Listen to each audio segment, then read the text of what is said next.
So today I want to talk about the episode Kentucky Fried Flu of the Boondocks, and it's an interesting episode to me because it's one of those episodes where I watched it on Adult Swim and I thought it was like one of the last episode or the last episode of the entire show for a while, and and definitely if it was like the last episode, it would have been a very interesting way for the Boondocks to end. And I do want to also mention that this is also another episode that has a lot of very cerebral points, which you guys should listen to. That, first of all, in the episode, what happens is that Huey's working on a generator and planning for an emergency, like any type of emergency to happen. And he asked Jasmine for some assistance, just like to turn on the generator, and then sends Huey flying. So in the first scene, you're kind of seeing that there's definitely a caring relationship between Huey and Jasmine. And it's kind of unfortunate that in the series, they kind of don't explore that a lot more.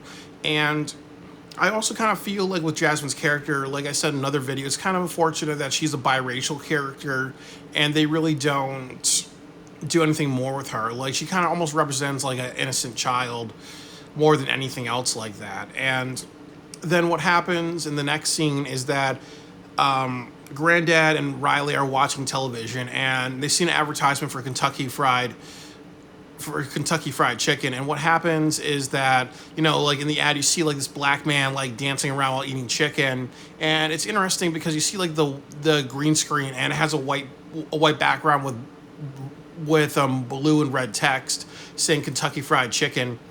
And that's really, really interesting because, red, white, and blue, and a black man dancing while munching on chicken drum. That's kind of like says a couple of things. So, like, one thing's showing that there is still racism, and America's a racist system, obviously, with red, white, and blue. But also, too, when you see a lot of these advertisements, for bad food, usually it features a lot of black people or Hispanic people or minority people trying to just illustrate that, okay, that's where poor people go. Or like with a lot of McDonald's commercials. Like I remember like there was this McDonald's commercial about this black girl saying that every single moment in her life that's special to her, like, when she's a little girl, when she graduates high school, when she graduates college, when she's accomplishing other great things, she always goes to McDonald's.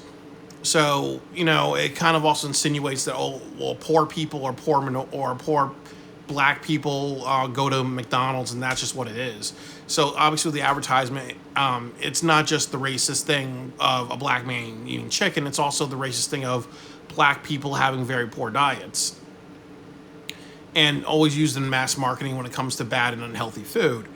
And, Riley and Granddad, get mad at Huey because, him using the generator is not good. And then also, what happens to the Granddad saying, I'm not spending any more money on your survival plan or anything like that.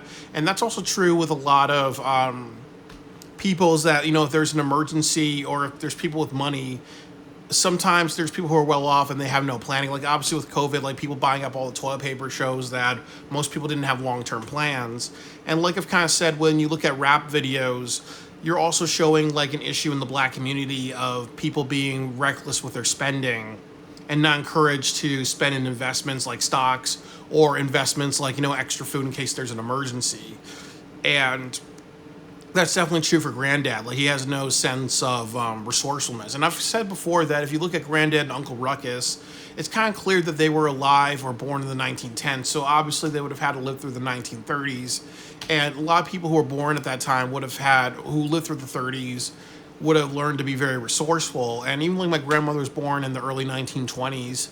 So she learned to be, very resourceful and just not, and always buying a little bit extra. So it's kind of unfortunate that Granddad doesn't pick that up. But it's also kind of taught through media that, black people are there to spend frivolously and be ridiculous with their money instead of spending money on things that do matter, like, extra, canned vegetables, Cheerios, and other like, perishables, because, I think things can always change on a dime. So, Riley and Granddad go out for fried chicken and they end up waiting in the line for a long time, really. So it kind of, to me, represents like, how there are a lot of big fads that happen. Like, I think that, there was like that, there was that burger at there was that burger at Burger King that was like that, I think Halloween burger that was like had black buns, and a lot of people were going out just for that. And that's also true with like the McRib and other things like that, where it seems like, when there's an unhealthy sandwich or something being advertised, people treat it like a bigger deal than it actually is. Like I think it's if I'm right, KFC has 11, 11 different 11 different herbs and spices, but in this one, it's actually 13. And I actually made a mistake. It's actually Colonel fried. I think it's like Colonel fried, not Kentucky fried, but I'm going to use either one either way. Either way, we all know it's spoofing Kentucky Fried Chicken, but I do think, but obviously, like I think what happens when they go to that KFC is that they Riley and Granddad wait a long time in line, so it kind of shows like little how ridiculous it is that people are overhyping unhealthy food and wasting a lot of time in their lives, and then also acting like it's such a new thing for like two extra herbs to be added to the recipe, and what happens is that they don't have enough like chicken and people just get violent. So it leads to, Granddad encouraging somebody to just, we need to take this to the next level. And it's kind of sad because Granddad was around during the civil rights movement. So he should kind of just be more encouraging people to say, you know what, I lived through the civil rights era, and, fighting for injustices is important, but this is not the right injustice to fight for, being upset over fried chicken. So one person gets mad and he does like a leg sweep to the announcer stand, and Riley gets mad that he calls 911 over not having chicken. And then this guy gets really mad that he drives his car through the KFC. So there's a couple of things that you see in this that obviously like the KFC employees, like nobody's really understanding that they may have a really hard job because they're being underpaid. They have to deal with like customers that get violent, and also too, that there's not extra security, there's not like anything to protect them. And then the other thing is that with their job, when there's just a lot of work to be done when you have like a special like that. So like obviously the corporations are not going to care, and I've worked at jobs like that too, where corporations will exploit their employees. And obviously I worked at a job where if you were scheduled to work Thanksgiving or Christmas and you didn't come into work, you were automatically fired on the spot. So so it kind of, to me, represents how little the company actually cares about these employees, especially since they almost get killed by the guy driving the car through the restaurant. And I worked at a store that was robbed by some security guards. I remember only the manager in the store got the store paid for their like a few psychiatry sections for her, but with me it was like, what, don't tell him, fuck him type of thing. And that's true. Like most employers don't care. They're gonna be like, okay, well, what, you have to just do the rest of your shift or whatever. So obviously, with this scene, it shows like, how little those employees mean and their lives mean, since they're in danger and they kind of know that people are going to be violent and there's no extra security, or more than likely they're overworked and they're paid like shit. And the next thing is that when the guy drives a car through the restaurant, it goes to a lot of things where, first of all, there are black stereotypes, like obviously that black people overreact when they don't get their way. Like I remember, like there was a clip of this woman who drove her SUV inside a T-Mobile store because it didn't have the right phone color. Or there was a story about like a black woman shooting up a restaurant because they didn't have like pork ribs, or they got her order wrong. So each time a black person overreacts over a food item or something materialistic, first of all, it's bad because it adds to stereotypes that black people are violent and black people are idiotic because of the stereotype that they react over material things. There's something petty as chicken. And then also adds to stereotypes like, okay, black people lust for chicken so much that they're going to drive a car through a KFC for not getting what they want. So there's a sense of, not just this person facing legal consequence, but also consequences for how his behavior is going to make other black people look bad. And then the other thing that happens of it is that KFC is making so much money. There's obviously a lot of insurance that you get when something like that happens. So like companies doing that's just like, pennies to them, and then they also get a lot of publicity, so it actually helps them make more money. You can actually, destroy $100,000 building, or like 500, $500,000 building, both insurance and the publicity. You can actually be making that money back, really. So it's almost like, how somebody's doing damage to a corporation, but they ultimately, the corporation actually wins, and also because the corporation's also in people's heads, they're winning. And then what happens next is that the news reports that there's actually a huge spike in a mysterious virus, and Huey's kind of quick to figure it out that it has something to do with the chicken, because obviously people are eating chicken. Why is this virus happening? And then also the news projects that millions upon millions are dying, and that's also true with COVID and other like diseases, where the news scares people and they're like, okay, everybody's dying, or it's this severe thing, and it actually is just the news trying to scare people through mass media, or scare people to a point where everybody's running to the store and buying up all the groceries to for the sales tax and other companies and other things like that. Like there's like the media fear economic no the media fear consumer industry complex.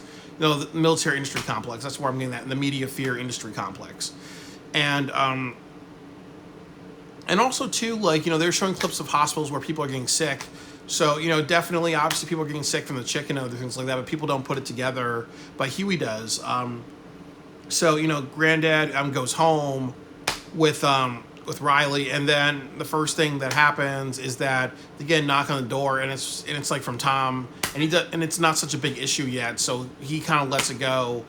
And then the next day, Granddad moves in this girl Tina, and then Thomas Dubois and Sarah move in, and then Thugnificent moves in. So what they're all doing outside of Huey is that they're moving in people and going against Huey's plan. And that's also very true that, obviously this is the Boondocks, with Boondocks characters reacting to a crisis. And it's also true that sometimes there are people with plans, and they're not going to follow plans, or they're not going to listen to the smartest person in the room, or they're not going to follow the rules. They're just going to do whatever they want. And then obviously Huey can prepare for a crisis, but you can't prepare for ignorant people, and his granddad and everybody's really ignorant. And it's kind of bad because, he gets the generator to work when the power goes out, and then everybody abuses the power. And Huey kind of feels a sense of, why help when people are not, I'm going to listen. And I think, like, in general, you still have to do the right thing. It's like what Granddad said. If you can't do nothing, and there's nothing that you can do, and if ignorant people are not going to listen, you just do what you can. And obviously Huey made a huge difference, because it just bought them a lot of time until the issue was resolved. So obviously Huey's contributions did help, but it gets underlooked because he's around a lot of ignorant characters. So there's a couple other things that happened in this episode worth talking about. Like, obviously this whole thing with Huey just kind of feeling disappointed and frustrated with everybody's ignorance, and Jasmine kind of supporting him, kind of shows like a bit of their, like, their character dynamics, but it does kind of, but like I do think, like, as they said, like, in fan fiction and the way Magruder wrote it, is that I think it's like Seymour for Cindy McPherson like marries Riley, and Jasmine and Huey end up as a couple. So I do think that this kind of sets it up as this really kind of sets it up that that she's kind of like his support system, and the support system that he really needs is his understanding that what he's doing is significant when other people see it as insignificant or don't appreciate it. And what also happens a little bit later in the episode is Thugnificent moves in, and Tom gets sick, and then there's also like what happens is Uncle Ruckus is in the attic, and then he wakes up because he was knocked unconscious, because when the power went out he fell and he was unconscious. They throw him out, and what happens is later in the episode that because they throw out Uncle Ruckus gets a bunch of white people, and they have like this militia that tries to steal their stuff, and it's obviously a spoof of Mad Max. and they leave the house and everything like that. So what happens is there's like this Mad Max chase, and earlier in the episode, Thugnificent is cheating on Granddad, is having sex with Tina, who is this girl Granddad brought in. So there is a sense of he's saying, and Thugnificent saying, I thought you'd be cool with sloppy seconds, and Granddad's not cool with that. So I think that it's kind of showing that, as Magruder was trying to do with the characters, showing how these characters would react with a crisis, and it's very clear that they are all just irresponsible people outside of Huey, and and it's also true that sometimes there's children like Huey who's like 10 years old, who's way more emotionally mature than his granddad and Thugnificent. So when they all get on the road, getting away from this militia after throwing tear gas at them, it's like Granddad and Thomas Dubois and Sarah and Jasmine all together in a car, and they're going against like Uncle Ruckus and that militia he's with. And it's kind of interesting because this militia that he's with are all white people, and they kind of are dressed up as Mad Max characters. So I think that it's just a spoof Mad Max, but I like how they're very, very subtle with it. Like when they do episodes like Breaking Granddad, the whole entire episode is a spoof, so it kind of feels a little too on the nose. Here that's kind of a little minor. It's not like it doesn't take up the whole episode. It's just a minor thing that they do, which is their clothing, showing that it's inspired by Mad Max. And what happens is that Thugnificent, does Granddad a favor by like running the bus off the road, and then it ends with them crashing into a KFC. The Friedman family and the Dubois family. But what happens with that is that before they crash into the KFC, that they reveal, the news reporter says like a couple of things. He says like, okay, we're the news media, we exaggerate the amount of deaths.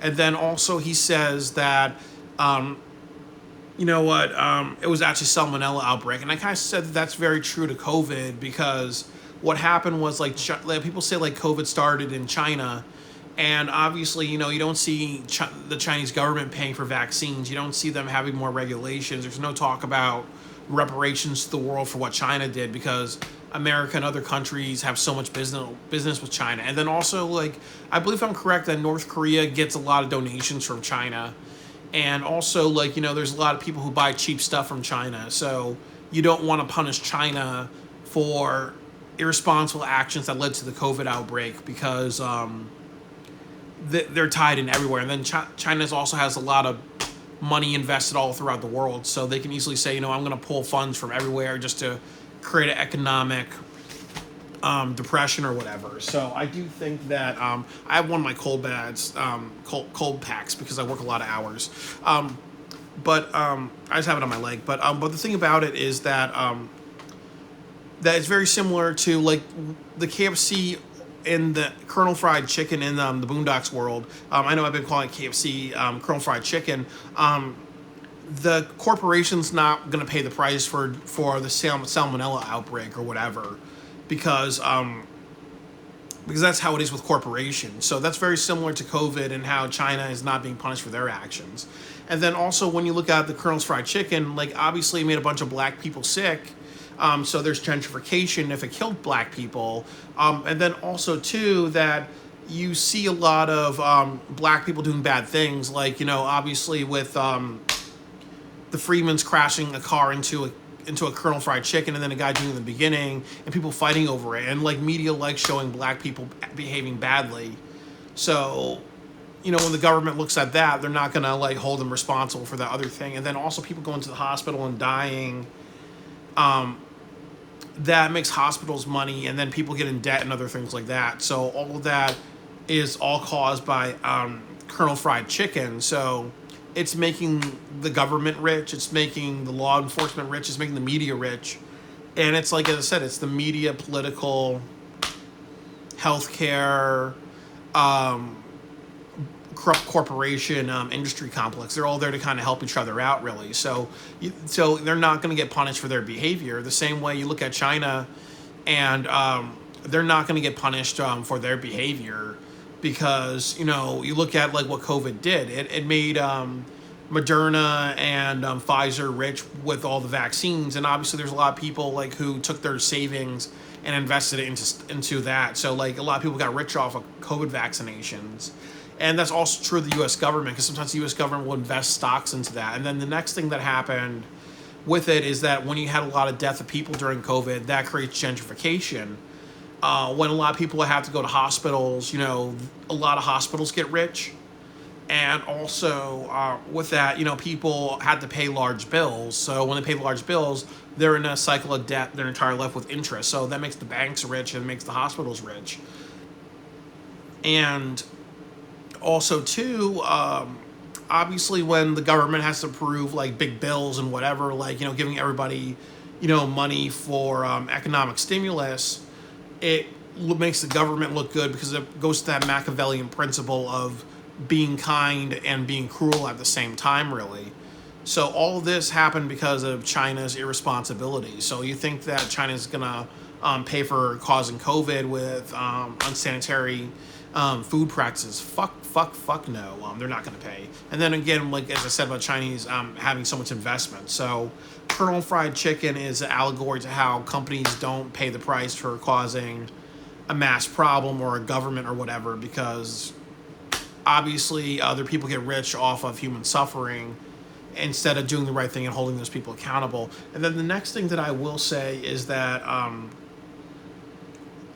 ultimately when they crash the car into the restaurant, it kind of goes back to that thing you see earlier where like somebody else does it. So people are not going to realize how much they suffered and what they've been through. They're just going to see a bunch of black people causing a crime or whatnot. And then the next thing is that there's a lot of blackouts in around America in this episode. So a lot of people don't know that actually it's salmonella poisoning. It's not like a pandemic or whatnot.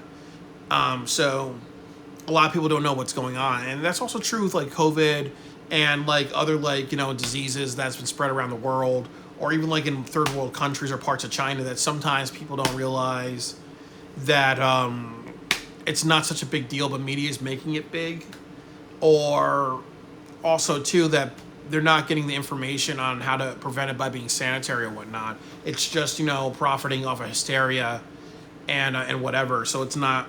So it's just it's exploitation by the government. And then the last thing is Barack Obama's role in this episode. Like he kind of says my calm, soothing voice. So it's kind of like a satire a little bit about how Obama would respond to it. And a lot of people say that he stops at a soothing voice. And there was a lot of shooting of African Americans during his time as president. So it's almost like how I think what Magruder is trying to also say is that a lot of people really invest in Obama being this great big change, but he's really done nothing. He's kind of been, as they say, a puppet president. But obviously, he updates people about how he's doing. So it's kind of almost like, he cares more about his daughters and his wife and his dog more than the American citizens. And he's also encouraging sharing and compassion, because obviously it inspires people to help each other out instead of the government helping out people. So that's also not a way of causing a difference. It's like, we can't, you paid for government, but government's not going to share its resources to help you out. You're there to fight for yourself and take care of each other. We're putting all the accountability on you. And that's really what he's trying to say. And then also too, when you look at the clips of the media when you look at the media clips in this episode, it's a lot of government officials and police officers responding to riots and like outbreaks. Like that's when they actually step up in America. So it's kind of true about like with what happened during COVID. It was just the George Floyd riot where like you saw like police officers and other things, people responding, but otherwise it was really much like what, we all have to take care of each other, and lawlessness rules.